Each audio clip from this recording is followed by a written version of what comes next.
இருக்கா சார்?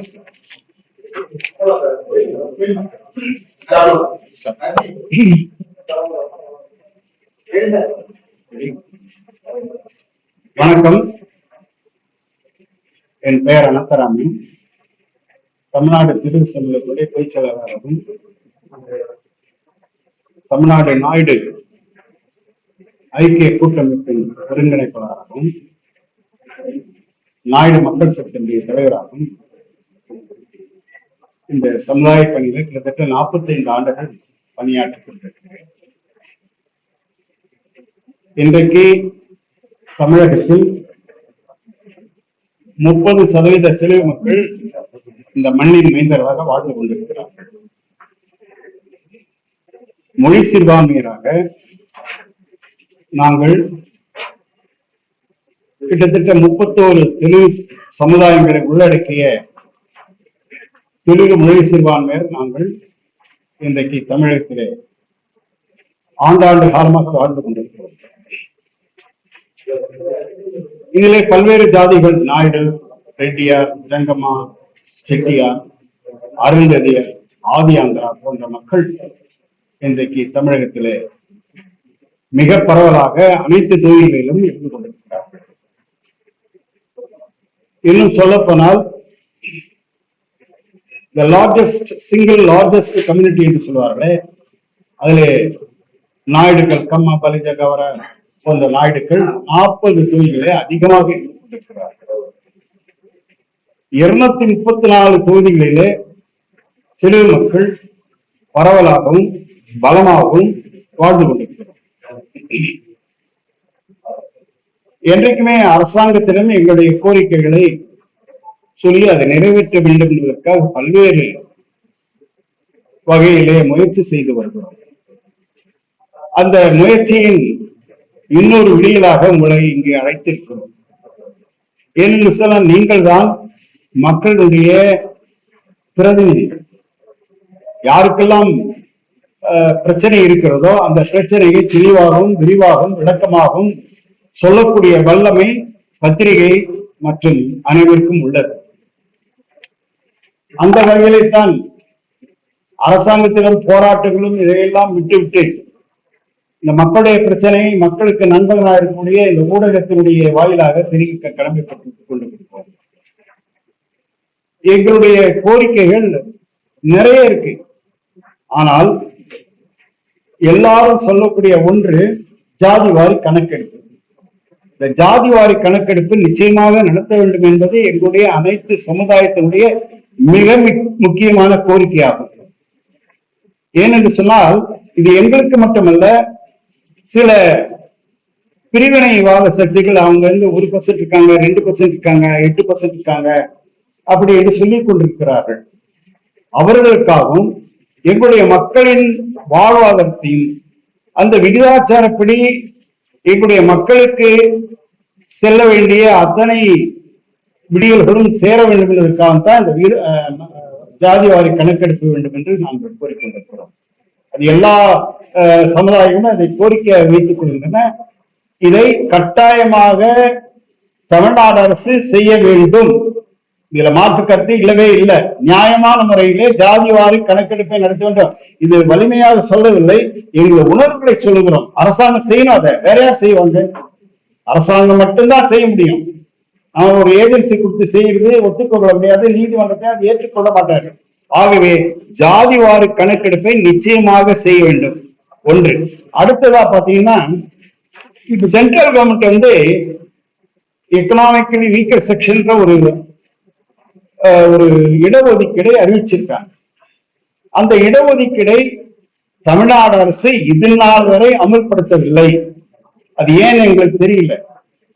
எல்லாருக்கும் இடஒதுக்கீடு இருக்கு, பல்வேறு வகையில் இடஒதுக்கீடு, பிசி இருக்கு, எம்பிசி இருக்கு, எஸ்சி இருக்கு, எல்லாத்துக்கும் இருக்காங்க. இந்த இடபிள்யூஎஸ் அறிவிக்கிறது அரசாங்கத்துக்கு என்ன கஷ்டம் தெரியல. இப்போ எஸ்சி எடுத்துக்கிட்டா 18% இடஒதுக்கீடு இருக்கு. அதுல பாத்தீங்கன்னா 3 ஜாதிகள், பிஆர், பிஎல் அண்ட் அருந்ததி. இங்க அருந்ததியர் வந்து தெலுங்கு பேசக்கூடிய மக்கள். அவர்கள் கிட்டத்தட்ட 40% அருந்தைய மக்கள் இன்றைக்கு தமிழகத்தில் எல்லா மாவட்டங்களிலும் மிகவும் தாழ்த்தப்பட்ட நிலையே இருந்து கொண்டிருக்கிறார்கள். அவர்கள் விடியல் வேண்டும். இதைத்தான் நான் சொல்றேன். ஜாதிவாரி கணக்கெடுப்பு நடத்துங்க. அவங்களுக்கு போராட்டத்துக்கு யாருமே இல்லை. ஒவ்வொரு சமுதாயத்துக்கும் ஒரு தலைவர் இருக்காங்க. அதுக்கு அரசாங்கத்துக்கு எப்படியோ லாபி பண்ணி செய்யறாங்க. ஆனால் அருந்தையர்கள் இந்த 3% உள்ளிடுவதற்கிடையே நாங்கள் தான் முதலில் ஆரம்பித்து மருத்துவர் ஐயா அவர்கள் எல்லாம் சேர்ந்து அதை சட்டமன்றத்திலே குரல் எழுப்பி அதுக்கு பின்னால கொஞ்சம் கொஞ்சமா கலைஞர் பேர்களை எங்களுக்கு கொடுத்தாங்க. பாராட்டுகிறோம், இல்லை என்று சொல்லவில்லை.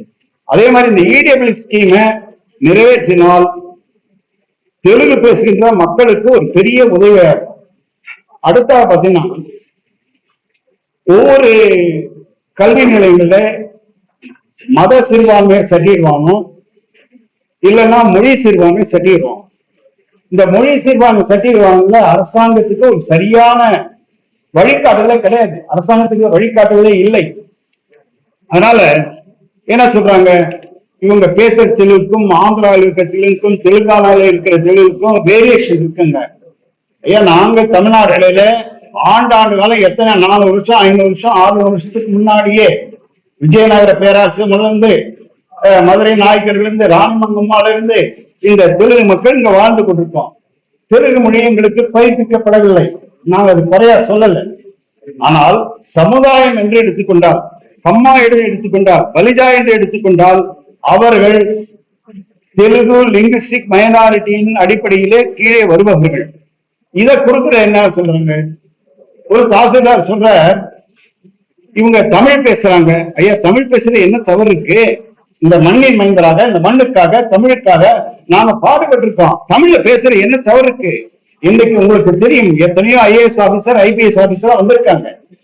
ஆனா அவங்க இன்னைக்கு அழகா தமிழ் பேசுறாங்க. தமிழ்நாட்டில் வாழ்கின்ற மக்களை விட அழகாக தமிழிலே பாண்டித்தம் பெற்றவர்கள் இன்னைக்கு வட மாநிலத்தில் வந்தவர்கள் தான் IAS ஆபீசர் IPS ஆபீசர் இருக்காங்க. அதை ஒரு குறையா சொல்றாங்க. மைனாரிட்டி சர்டிபிகேட்னா அவன் தெலுங்கு சமுதாயத்தை சார்ந்தவன், தெலுங்கு ஜாதியை சார்ந்தவன் என்று உங்களுக்கு தெரிஞ்சிருக்க வேண்டும். தெரிஞ்ச மைனாரிட்டி சர்டிபிகேட் கொடுத்திருக்காங்க. இதுக்கு பல்வேறு முட்டுக்கட்டை போட்டிருக்கிறார்கள். அரசாங்கத்துக்கு எடுத்து சொல்லியும் அதை களைய இன்று வரை முற்படவில்லை. இது எங்களுக்கு பெரிய குறை. அடுத்த இந்த மைனாரிட்டி கமிஷன் இருக்கு, தமிழ்நாடு மைனாரிட்டி கமிஷன், தமிழ்நாடு சிறுபான்மை ஆணையம் இருக்கு. இது அரசாங்கத்துக்கு புரிய சிறுபான்மைன்னா என்ன? ஒண்ணு மொழி சிறுபான்மை ஆணையமா இருக்கணும், இல்ல மத சிறுபான்மை ஆணையமா இருக்கணும். ஆனால் இதுல கொடை சொல்றாங்க, என்ன சொல்றாங்க, அது மத சிறுபான்மை ஆணையம்ன்றாங்க. அப்போ PC ரெட்டி எல்லாம் எப்படி அது சேர்மனா இருந்தார்? தெலுங்கு மொழியை சார்ந்த அப்போலோ ஹாஸ்பிட்டல் சேர்மன், அதுக்கு சேர்மனா இருந்திருக்க. அப்போ இதுல ஒரு குழப்படி இருக்கு. சரி, 2021 அதிமுக அரசு எடப்பாடி அவர்கள் மூலம் டால்மெட் போல ஒரு அமைப்பை ஏற்படுத்தியிருக்காங்க. Tamil Nadu linguistic minority educational development corporation 2021 சட்டமன்றத்திலே ஏற்படுத்தி இருக்கிறார்கள். ஆனால் இந்த மதிப்புக்குரிய மாண்புமிகு ஸ்டாலின் அரசு ஏற்ற பிறகு அதை அது வேண்டாம், நாங்க 4 பேரை இந்த சிறுபான்மை ஆணையத்திலே மொழி சிறுபான்மையை சேர்ந்த 4 பேரை நீங்க போடுங்க, தெலுங்கு மலையாளம் கன்னடா உருது போன்றவர்களை நீங்கள் அந்த ஆணையத்திலே போடுங்கள், அதுல ஒரு வைச்சாரம் ஏற்படுத்தணும். 2.5 வருஷத்துக்கு முன்னாடி மாண்புமிகு முதல்வர்கள் சொல்லிட்டாரு. ஒரு டைம் போயிடுச்சு, சிறுபான்மை பீட்டால் போச்சதுக்கு அப்புறம் இப்போ ஒரு ஆணையம் ஏற்படுத்திருக்காங்க. எங்களை கண்டுக்கவே இல்லை அரசாங்கம். அந்த அரசாங்கத்துல மந்திரியா இருக்கவர், மாண்புமிகு மந்திரியா இருக்கவர் கூட சிறுபான்மைன்னா என்ன தெரியல, ஏன் இவங்க சேர்க்கக்கூடாதுன்னு சொல்ல முடியும். இப்ப கேட்டா என்ன சொல்றாங்க, சட்டசபையிலே தீர்மானம் நிறைவேற்ற வேண்டும் என்று சொல்லிக் கொண்டிருக்கிறார்கள். இது என்ன குழப்பமா இருக்கு? ஏன் சட்டத்தை ஆல்ரெடி PC போன்றவர்கள் தெலுங்கு மொழியை சார்ந்தவர்கள் அதுல பொறுப்பாளராக இருந்திருக்கிறார்கள். அப்ப இது என்ன குழப்படி? ஒண்ணு மத சிறுபான்மை வைங்க, மொழி சிறுபான்மை வைங்க, இல்ல பழையபடி 2021 அதிமுக ஏற்படுத்த என்ன இதை தவிர மக்களுக்கு நல்லது வரணும். அது எந்த அரசாங்கம் செஞ்சாலும் பரவாயில்ல, எங்களுக்கு என்ன பிரச்சனை? அது அதிமுக எந்த அரசாங்கம் வந்தாலும் எங்களுக்கு கவலை இல்லை. இதை ஏன் மறுக்கிறீர்கள்? அப்ப இதை மறுக்கிறீங்கன்னா உங்களுக்கு உள்நோக்கம் இருக்கிறது. இந்த தெலுங்கு மக்களை புறக்கணிக்கின்ற உள்நோக்கம் இருக்குன்னு தான் நாங்க ஃபீல் பண்றோம். கிட்டத்தட்ட 30 ஆண்டுகள் எந்த முதலமைச்சர் சந்திக்கும் பார்த்தா ஈஸியா சந்திப்போம். கலைஞரா இருந்தாலும் அம்மையார் ஜெயலலிதாவும் சந்திக்க முடிஞ்சது. ஆனால் இப்பொழுது 3 வருஷமா அவங்களுக்கு லெட்டர் போட்டிருக்கோம், சிஎம் செக்ரட்டரி கொடுத்திருக்கோம், எல்லார்ட்டையும் கொடுத்து எதுவுமே நடக்கல. அப்படின்னா என்ன, ஒரு சாதாரண குடிமகன் எங்களுடைய சமுதாய பிரச்சனைகளை இந்த அரசாங்கம் அழைத்து பேச வேண்டுமா வேண்டாமா? அப்ப பேசலாம் மன குமுறல் வரும். எப்படி நாங்க அமைதியா இருந்துட்டு நீங்க பாட்டு தட்டிட்டே இருப்பீங்க, கூட்டிகிட்டே இருப்பீங்க. அப்ப எங்களுடைய தெலுங்கு மக்களுடைய பிரச்சனைகள் எப்ப வெளியே வருது? ஒண்ணு 24 எம்எல்ஏ இருக்காங்க, தெலுங்கு மொழியை சார்ந்தவர்கள் 24 எம்எல்ஏக்கள் இன்றைக்கு தமிழ்நாடு சட்டமன்றத்தில் இருக்காங்க. ஆனால் அவர்கள் மக்களை பற்றி கவலைப்படல. எப்படியாவது ஓட்டு வாங்கிடுவோம், ஓட்டு நேரத்தில் நான் தெலுங்குக்காரன் சொல்லிக்கலாம், ஓட்டு வாங்கிக்கலாம், நாயுடு சொல்லலாம், அருந்தேரி சொல்லிக்கலாம், ஏதாவது சொல்லிக்கலாம், சொல்லி ஓட்டு வாங்க வேண்டியது, ஜெயிக்க வேண்டியது. அப்படி மக்களுடைய பிரச்சனைகளை அவர்கள் கண்டு கொள்வதே இல்லை. அப்ப இந்த எலெக்டட் எம்எல்ஏஸ் அவர் தெலுங்கா இருக்கும், வேற எந்த கம்யூனிட்டியா இருக்கும், 214 தொகுதிகள் இருக்க சட்டமன்ற உறுப்பினர்கள் இந்த தெலுங்கு மொழி பேசுவதற்குடைய பிரச்சனைகளை என்றைக்காவது அவர்கள் அழைத்து பேசி இருக்கிறார்களா? இல்லை முதல்வரிடம் என்று சொல்லி இருக்கிறார்களா? இதற்கு முன்னாலே பல அமைச்சர்கள் உங்க பிரச்சனை என்ன, வாங்க போலாம், முதல்வரை பார்ப்போம், கலைஞரை பார்ப்போம் என்று சொல்லியிருந்தார். இப்ப அது இல்லை. என்ன நடக்குதுன்னு தெரியல, எப்படி பாக்குறதுன்னு தெரியல. ஒரு முதல்வரை நாங்கள் பார்க்க முடியல. இது பெரிய வருத்தம். இதை நிச்சயமாக உங்கள் வாயிலாக மக்களுடைய பிரச்சனைகளை அவர் அழைத்து பேசலாம். எந்த ஜாதியா இருக்கட்டும், இவங்க கவலை இல்லை. கவுண்ட் ஆகட்டும், நாயுடு ஆகட்டும், ரெட்டியா இருக்கட்டும், அரசே ஆகட்டும், யாரா இருக்கட்டும், நீங்க அழைத்து பேசுங்கள். எல்லாருக்கும் பிரச்சனை இருக்குது. ஒரு தனி மனித வீட்டிலே பல பிரச்சனை இருக்கப்போ ஏன் அரசாங்கம் அழைத்து செய்யவில்லை? இது எங்களுக்கு பெரிய பிரச்சனையா இருக்கு. அடுத்ததா பாத்தீங்கன்னா,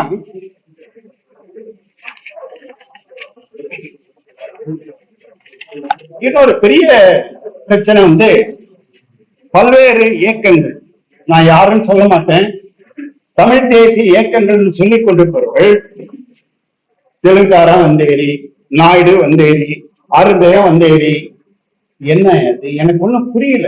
வந்தேரின்னா யாரு? நான் ஆப்பிரிக்கால இருந்தேனா, அமெரிக்கால இருந்தேனா, இல்ல பக்கத்துல இலங்கை தேசத்துக்கு வந்தனா? இல்லையே.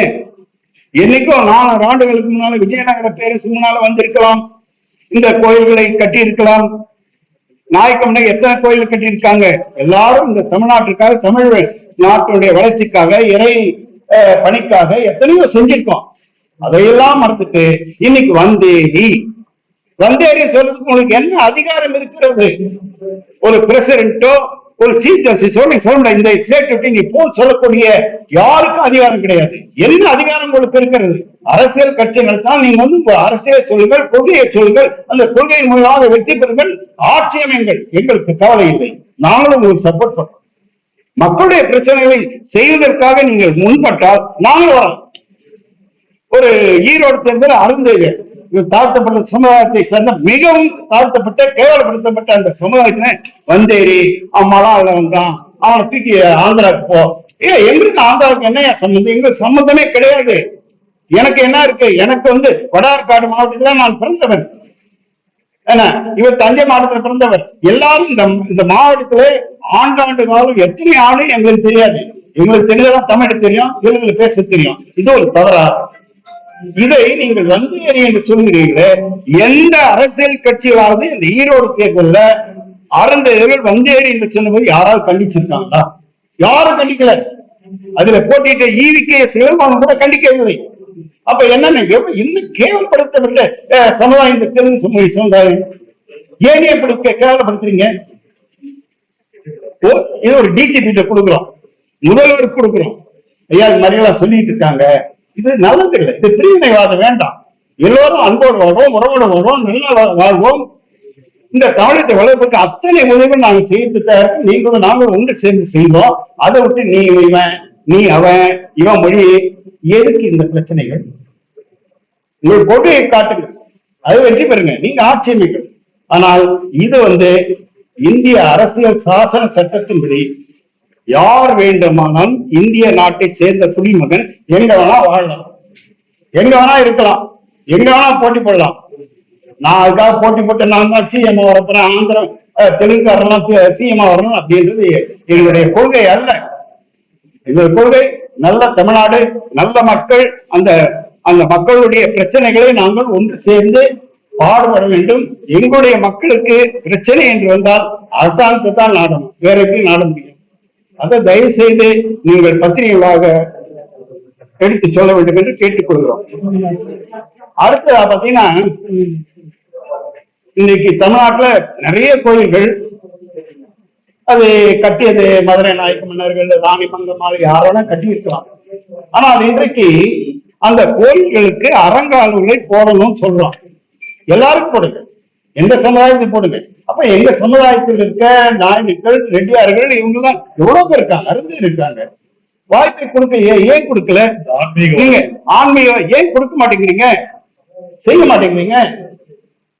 அப்போ நாங்க கோயில்ல சாமி கும்பிடக்கூடாது.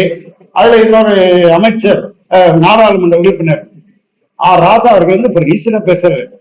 என்ன பேசினாரு? பாண்டே இவங்க அவங்க எல்லாம் ஜெய் ஸ்ரீராம் சொல்லிட்டு இருக்காங்க, நாயுடுக்களும் ஜெய் ஸ்ரீராம் சொல்றாங்க, அவங்களும் இந்த மாதிரி சொல்ல ஆரம்பிக்கிறாங்க அப்படின்னாரு. அவர் இல்லை, அவர் தாத்தா இல்லை, அவர் முன்னாடியே நாங்க பெருமாளையும் கிருஷ்ணரையும் நான் பஜனை பண்ணி வாழ்ந்துட்டு இருக்கோம். ஒவ்வொரு வாரமா பஜனை இருக்கு. அதை கேவலப்படுத்தக்கூடாது.